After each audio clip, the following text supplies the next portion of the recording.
Bonsoir à toutes et à tous, très heureux de vous retrouver en direct sur TV Vendée. Comme tous les jeudis, c'est 85 chrono agenda. On va vous présenter les événements sportifs du week-end. À mes côtés, pour présenter tous ces événements, Alexandre Lenaour. Bonsoir Alexandre. Bonsoir Aurélien. On retrouve également notre expert prépa mental Benoît Pinault. Bonsoir Benoît. Bonsoir. On va parler relâchement ce soir. Important le relâchement. Et on va parler d'un des événements du week-end avec nos deux invités. Un événement tennis de table du côté de La Roche-sur-Yon, le top 16 U10 national. C'est en quelque sorte le championnat de France de la catégorie U10. Pour nous en parler, Mathieu Perdriau. Alors vous êtes éducateur et joueur au club de la Ferrière, mais aussi membre du comité de Vendée dans la commission jeune. Bonsoir. Bonsoir. Et à vos côtés, Dominique Pauvreau. Bonsoir. Bonsoir. Secrétaire au club de tennis de table La Roche-Vendée qui organise donc ce top 16 donc à partir de demain, vendredi, jusqu'à dimanche. On va en parler dans quelques instants, mais avant cela, on va revenir sur l'actualité sportive de ces derniers jours. Alexandre, avec notamment du cyclisme, puisqu'il y avait une grande soirée mardi soir au Vent d'Espace pour présenter toute la filière au niveau du cyclisme vendéen. Effectivement, il y a une grande soirée à Mouilleron-le-Captif pour présenter cette filière cycliste de haut niveau en Vendée avec un tour d'horizon. D'abord, on va voir quelques images des équipes départementales, du VTT, du BMX, vélo de route trial également, un point sur la formation avec le CREF, le Centre Régional d'Entraînement et de Formation, le vivier des futurs champions. Et puis enfin, la présentation des équipes Vendée et Total Énergie en présence des recrues avant le début de cette saison 2023. Et je vous propose justement de retrouver celui qu'on a vu en ouverture, Peter Sagan, d'abord le sprinter du team Total Énergie, suivi des mots de son manager, Jean-René Bernaudot. On voit beaucoup de féminines sur le vélo. Eh bien, il faut qu'on arrive. 2021-2022, ça a été assez difficile. Les 2 années se sont beaucoup ressemblé. J'ai eu le Covid dès le début de la saison et la suite a été un peu en dents de scie. Je crois que cette année va être beaucoup mieux. Pour l'instant, tout se passe très bien et ça devrait le faire. Peter Sagan nous a apporté beaucoup de fierté, beaucoup d'envie auprès de nos jeunes. On l'a vu avec Mathieu Burgodeau, on l'a vu avec Valentin Ferrand, qui ont gagné sur le World Tour, des jeunes produits du Vendée U, qui sont issus de la filière. Vous voyez ce côté accélérateur avec une star gentille qui donne de l'envie. Voilà, ça donne une crédibilité. Il y a un modèle de caste aussi où on est rentré avec, dans le monde du très haut niveau, où il y a un respect parce qu'on a des coureurs qui sont respectés et nos jeunes en profitent. Ça, c'est génial.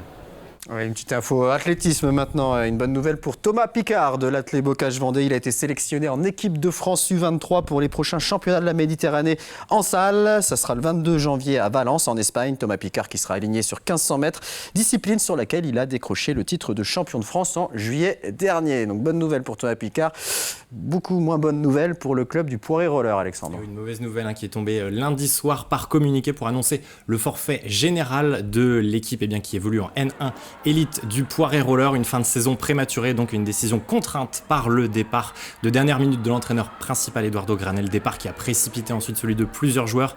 L'équipe qui était très mal embarquée dans cette saison avec 8 défaites en autant de rencontres.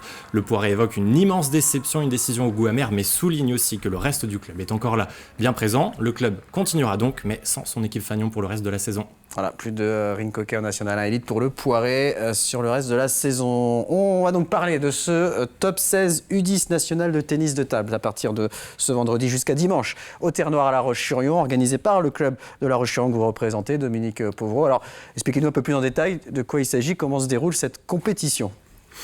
Eh bien, durant 3 jours, à la salle des Terres-Noires, ont été regroupés les 16 meilleurs U10 et U9 français. Donc, c'est un mini championnat de France qui va se dérouler sur 3 jours et qui va avoir lieu donc la salle spécialisée des Terres-Noires. Donc les 16 meilleures filles et 16 meilleurs garçons. Hein. Tout à fait. Donc il y en aura 32. Il y aura 32 joueurs et joueuses. Alors qui viennent d'un peu partout en France, j'imagine ? Bien entendu, ça vient de toute la France, de beaucoup de l'Est de la France en ce qui concerne les féminines. Et puis à noter qu'il y a 3 Ligériens, dont une jeune ferriéroise. Donc il y aura aussi des publics qui pourront venir encourager des locaux. Alors Mathieu Perdriau, vous qui êtes justement du club de la Ferrière, vous allez peut-être pouvoir nous parler de cette joueuse qui représentera la Vendée ce week-end. Oui, c'est Loulifan qui est au club depuis 3-4 ans, qui est formé au club, qui a suivi son frère et sa sœur, sa grande sœur, son grand frère là, et puis le papa aussi qui joue, la maman qui est dans le bureau. Voilà, c'est une famille à fond dans le tennis de table, et puis Louli est à fond aussi, elle s'entraîne quasiment tous les jours. Donc voilà, elle est vraiment hyper contente de participer à cette compétition-là. Donc on verra ce que ça donne. Elle part pas favori du tout, elle part dans les dernières, mais ça sera une super expérience pour elle. Puis en plus pas loin, donc parfait. Qu'est-ce que ça représente cette compétition? J'imagine que tous ces jeunes sont scrutés aussi, puisque même s'ils sont encore très jeunes, ça reste l'élite française à cet âge-là, quoi. Je pense qu'il va y avoir les personnes de la détection au niveau français qui vont être là pour les observer. Louli, elle avait fait un stage justement début juillet ou fin juin au niveau de la détection nationale. Et là, ça va lui permettre d'avoir une deuxième expérience pour se montrer et puis pourquoi pas être sélectionné dans le groupe France Détection à l'avenir. Au niveau du club de La Roche, ça représente quoi en termes d'organisation? Eh bien, c'est une organisation qui correspond tout à fait à la salle dans laquelle on peut mettre facilement les 8 tables de compétition demandées. On ne peut pas accueillir des manifestations plus grosses, notamment au niveau de l'accueil du public. Ça nécessite des locaux plus importants. Mais en ce qui nous concerne, ce genre de manifestation nationale représente un intérêt au niveau de la découverte par le public du tennis de table. Et puis, c'est très fédérateur au niveau d'un club de constituer une équipe et d'essayer de faire au mieux pour accueillir dans les meilleures conditions possibles l'élite du tennis de table français. Ça va représenter à peu près combien de matchs sur le week-end? Alors c'est une formule à 16 garçons, 16 filles qui ne se rencontrent pas intégralement, mais il y a des parties pendant 3 jours. Je vous avoue que je ne connais pas le nombre de parties. Vous avez posé une colle. Non, la seule chose que je peux vous dire, c'est que l'ensemble des joueurs jouera de vendredi à dimanche. Il n'y a pas d'éliminés. Il y aura une finale dimanche, mais il y aura des classements intégraux et donc tout le monde jouera à peu près le même nombre de matchs sur les 3 jours. Donc, 8 ou 9, je crois. D'accord. Ça commence à 16h ce vendredi.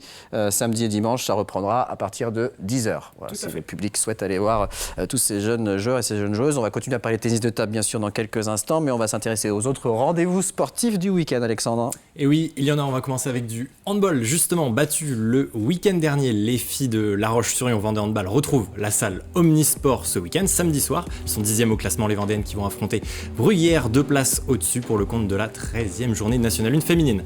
Après la Coupe de France en football le week-end dernier, Henri Desgranges va retrouver sa disposition rugby. Le FC Lyonnais, leader de la poule, sera opposé au 15 de l'Erdre en ouverture de cette 11e journée. Samedi soir, le RC Sablé de son côté se déplacera à Puyllborough dimanche après-midi. En ring hockey, on l'a évoqué, le Poiré-sur-Vie a mis un terme à sa saison, c'est donc la Vendéenne qui sera la dernière équipe, la seule du département en lice en N1 Elite. Match à suivre samedi soir à l'Angel-Mière pour les joueurs de Marc Salicru qui restent sur 2 matchs nuls. Match face à Noisy-le-Grand, 3e.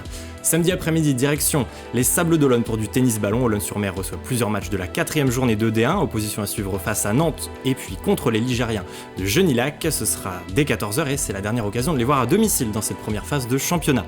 Plusieurs matchs de basket aussi sur les parquets ce week-end. En National 3 masculine, 2 rencontres en Vendée. Samedi soir, le leader invaincu, 13 matchs, 13 victoires de Saint-Georges-Montaigu reçoit Saint-Rogatien et puis derby entre les Sables-la-Roche et Châlons-Riévy.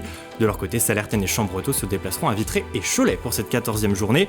Un mot défi à présent en National 3, 13e journée dimanche après-midi, là aussi 2 matchs à domicile. Chantonnay-Saint-Germain jouera Choret, derby en milieu de tableau entre les Herbiers et le Smash.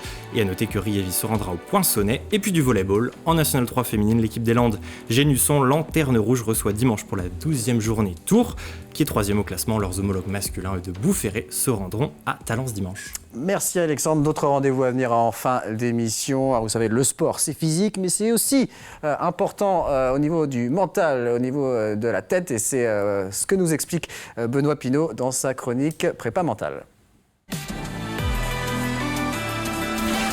Et donc, Benoît, on va parler relâchement. Ouais, relâchement, la dernière fois, on avait vu que l'enjeu de la pression pouvait nuire aux performances. Et là, on va observer avec notre lanceuse de disque Mélina Robert-Michon comment elle, justement, elle se sert de l'enjeu et comment elle arrive à se relâcher et battre ses meilleures performances dans les grands rendez-vous. Pour la présenter un peu, elle a gagné l'argent aux Jeux Olympiques de Rio. Elle a été 2 fois vice-championne du monde et 21 fois championne de France. Et toutes ces médailles, elle les a remportées justement dans les grands rendez-vous. On va observer tout de suite justement au JO de Rio, à son 5e essai, quand elle s'élance. On va regarder justement sa préparation avant de rentrer dans l'anneau et de quelle manière en fait elle vit à la fois son lancer, tout son relâchement jusqu'à ce que ça parte et même après. Et là on la voit, à peine le disque est lancé, elle sait déjà qu'elle a fait une grande performance. Voilà, on le voit sur son rictus, et en fait, juste avant, tout est absolument relâché. Sur ce lancer, là, elle bat le record de France, donc c'est la meilleure performance de sa carrière, et elle prend la 3e place du concours.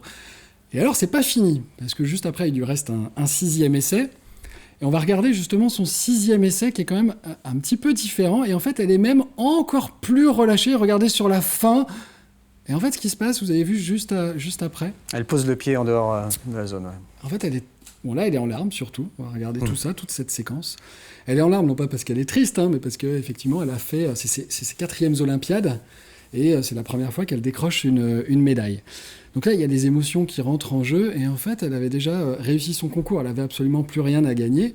Mais en fait, son relâchement était tel que son lancer était encore meilleur. Donc en fait, elle est allée un peu trop loin. Mais en fait, parce que émotionnellement, voilà, tout est venu en ligne de compte, parce que voilà, c'était déjà sa première médaille mondiale. Vous voyez comme le relâchement peut amener une performance encore meilleure. On va la suivre maintenant, on va la retrouver en 2017 aux Mondiaux de Londres, le lendemain justement de la victoire de Meyer dont on avait parlé, qui était relativement crispée. Et de la même manière, en fait, on voit énormément de vitesse sur la fin, et c'est le relâchement qui permet d'amener cette vitesse. À chaque fois, elle a réussi justement le jour J à battre ses meilleures performances, parce que justement, elle a réussi à créer du relâchement. Et c'est important dans ce sport-là, parce que le disque, c'est comme un élastique qu'on va tendre. Donc il faut aller chercher très très loin derrière, il faut avoir beaucoup de relâchement musculaire, physiquement. On aurait pu prendre l'exemple du golf, c'est exactement le même phénomène qui se passe dans ces disciplines-là. Ça demande en fait une mobilisation et une fluidité dans l'ensemble du corps. Et ça, c'est un bon résumé de sa carrière, parce que chaque fois, elle a battu ses records sur ces perfs-là. Elle a battu 5 fois le record du monde, et c'est pas un hasard, justement, 5 fois le record de France, pardon, pas le record du monde, c'est encore très très loin au-dessus. Et il y a 2 choses pour l'expliquer, en fait, ce phénomène-là. À la fois, l'expérience des grands rendez-vous, en fait, Mélina, 21 titres, donc ça fait quand même plus de 20 ans qu'elle est sur le circuit mondial et international. Donc l'expérience des grands rendez-vous, effectivement, va l'aider. Mais la deuxième chose, c'est ce travail personnel sur le relâchement mental. Et il y a une chose que l'on peut faire, justement, quand on a une discipline comme elle, où on a un geste répété. Ça peut être la même chose pour des pongistes, quand on a un service, par exemple, quand on veut faire un top coup droit. L'entraînement technique, il est effectivement primordial, mais on peut travailler sur la visualisation mentale, avant ou après l'entraînement. Et il y a une petite technique comme ça, je vais vous en donner quelques éléments clés à reproduire. C'est tout simplement de s'imaginer devant un écran de cinéma, et on observe en fait la situation, une vidéo par exemple mentalement, de quelqu'un qui réussit le geste parfait, ou soi-même par exemple juste après l'entraînement, d'observer tout ce qui se passe, de prendre toutes les données techniques, toutes les données aussi pratiques et de relâchement. Une fois qu'on a fait ce travail-là, en fait, on va sauter dans l'écran et se mettre justement à visualiser, à s'observer, à s'imaginer faire exactement le même geste dans les mêmes conditions. Et donc là, on associe à la fois le mental et le physique. Je peux vous assurer qu'il y a des études qui ont été menées. Un entraînement mental de ce type-là, il est aussi efficace qu'un entraînement technique, même sur la musculation. Donc ça, vous pouvez le faire avant, vous pouvez le faire après en entraînement, ou les deux, en fonction des situations. Et vous allez en plus éloigner les pensées. Donc une fois que vous avez terminé, vous retournez en tant que spectateur pour voir si potentiellement il y a des ajustements à faire. Ok ? Et vous enregistrez ça mentalement. C'est un peu comme du air entraînement, comme des joueurs de guitare qui s'entraînent sans l'instrument ou sans le son, c'est exactement la même chose. L'avantage, c'est que vous n'avez pas de risque de blessure et que vous pouvez démultiplier le temps d'entraînement. Très bien. Une autre clé pour relâcher... Alors, rapidement. Bon, on va pas la faire alors. Alors, plus tard. Pour une autre chronique, vous la garderez. On va la garder pour une autre fois. Juste par contre, effectivement, le niveau de relâchement, il est important, comme le niveau d'énergie. Vous allez quand même faire attention à ne pas être trop relâché, sinon il peut arriver des choses comme celle-ci. Très bien. Alors maintenant, à vous d'appliquer tous ces conseils de Benoît. Voilà ce qui se passe quand on se relâche un peu trop. En effet, faire attention. Ça peut être dangereux. Merci beaucoup, Benoît. On va revenir sur ce top 16 U10 national de tennis de table. On le rappelle, à partir de ce vendredi 16h à la salle spécialisée des Terres Noires à La Roche-sur-Yon. Ça se poursuit samedi à partir de 10h et dimanche à partir de 10h également. Finale vers 11h30. Donc là, vous avez vraiment les meilleures joueuses et joueurs de moins de 10 ans, du coup, de France, sur ce championnat de France, on va dire, de U10. C'est l'occasion, Dominique Pauvreau, de faire un point sur ce club de La Roche-sur-Yon. Comment se porte-t-il ? Je crois qu'il se porte mieux qu'il n'a été dans les dernières années, puisque, comme tous les sports de salle, on a énormément souffert du Covid. On a souffert au nombre des licenciés, on a perdu des joueurs qui sont parvenus et qui avaient été formés, donc qui étaient en phase de progression. Et je dirais qu'une fois que le cycle normal un peu de la pratique a été repris, il a fallu pas redémarrer de zéro, mais on avait quand même un élan qui avait été bien coupé. On est en train de le faire. On a une équipe technique qui travaille. On a retrouvé un nombre de licenciés qui nous permet d'avoir des perspectives intéressantes. Et donc, je crois qu'on ne joue pas encore au niveau, c'est comme nos amis de la Ferrière, mais que le club de La Roche retrouve un petit peu d'allant et on peut espérer rejouer nous aussi au niveau national dans les années qui viennent.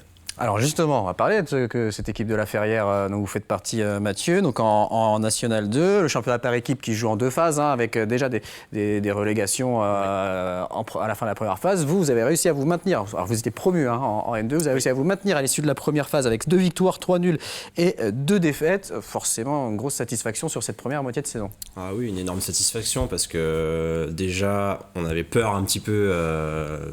Arrivé à ce niveau-là, on savait que ça pouvait être compliqué pour nous. On fait un très mauvais départ. On va prendre 8-1 sur Avion est l'équipe une des équipes qui descend. Ah oui. Derrière, on perd Abbeville, normal on va dire. Mais du coup, on s'est dit, oula, comment on va faire pour s'en sortir dans cette poule en regardant un petit peu ce qui se passait avec les équipes qui se renforcent avec des joueurs pros, des étrangers qui viennent jouer que quelques matchs. Et puis en fait, au fur et à mesure des matchs, un match nul, un deuxième, victoire. Et puis voilà, on a commencé vraiment à y croire et on finit hyper bien la phase avec une dernière victoire à domicile sur le score de 8-2 si je dis pas de bêtises, et puis un maintien décroché quoi. Donc vraiment hyper satisfait de ce maintien. Et une deuxième phase qui va commencer le 21 janvier avec un déplacement en Alsace. Vous n'avez pas été gâté par le tirage, par la composition de votre poule. Vous allez affronter Paris, Levallois, Le Mans, Proville, Valenciennes, Jeumont. Tout ça, c'est nord-est de la France. Ça fait des grands déplacements. C'est exactement ça. On était très, très contents, excités d'avoir la poule, on va dire, vu la première phase qu'on avait faite. Et on a un peu déchanté quand on a vu les équipes. Donc on a vite regardé où on allait se déplacer. Et là, on a eu la bonne surprise de commencer dès le 21 janvier à Haguenau. Donc on est proche de l'Allemagne. Donc ça va faire un grand déplacement. Il va falloir s'adapter, partir le vendredi, rentrer le dimanche, prendre l'avion. Donc c'est un des petits changements qu'on n'est pas forcément habitué à ce niveau-là, mais il va falloir s'adapter. Allez, les autres rendez-vous sportifs, Alexandre. On repart avec ces rendez-vous avec les cyclos paludéens qui organisent ce dimanche le cyclocross de Paluo, circuit de 2,2 km au programme autour de l'étang communal, départ échelonné à partir de 11h. Dans les coteaux de la vallée de la Sèvre nantaise, il faudra samedi être le dernier debout, le principe une boucle de 7,5 km, 60 minutes maximum pour la terminer, et ainsi de suite. On continue jusqu'à ce qu'un coureur termine une dernière boucle tout seul, et pour vous faire une idée, le vainqueur, l'an dernier tenant en titre du record, avait bouclé 19 tours, soit 143 km. Ce sera à Saint-Laurent-sur-Sèvre. Dans un tout autre cadre, cette fois, le bronze Gaubretiérois vous propose samedi de participer au concours de palais-laiton sur plomb. Inscription en doublette et début de match à 14h, c'est l'Omnisport de la Gaubretière. Un mot d'équitation aussi pour vous signifier que se tiendra dimanche aux Herbiers la deuxième étape du Winter Jump du Bocage, un événement organisé par l'ACP Pouzauger dont l'entrée est gratuite. Et puis enfin, rendez-vous d'escalade pour le championnat des Pays de la Loire au programme du bloc. L'objectif, c'est de réussir le plus de blocs possible tout en atteignant la prise la plus haute du mur. Ça se passera à la salle Rivoli de La Roche-sur-Yon, samedi U18, U20 vétérans et dimanche U16 et seniors. Très bien, merci Alexandre. Vous avez l'embarras du choix donc pour aller voir du sport ce week-end. On rappelle le top 16 U10 national filles-garçons de tennis de table à La Roche-sur-Yon, donc vendredi, samedi et dimanche. Merci beaucoup à vous deux d'être venus nous en parler. Merci Benoît, à bientôt pour reparler prépa mentale. Merci Alexandre. Et puis donc rendez-vous lundi matin pour le journal des sports dans la matinale et le soir à partir de 18h45 pour 85 chrono. Très bonne soirée à tous.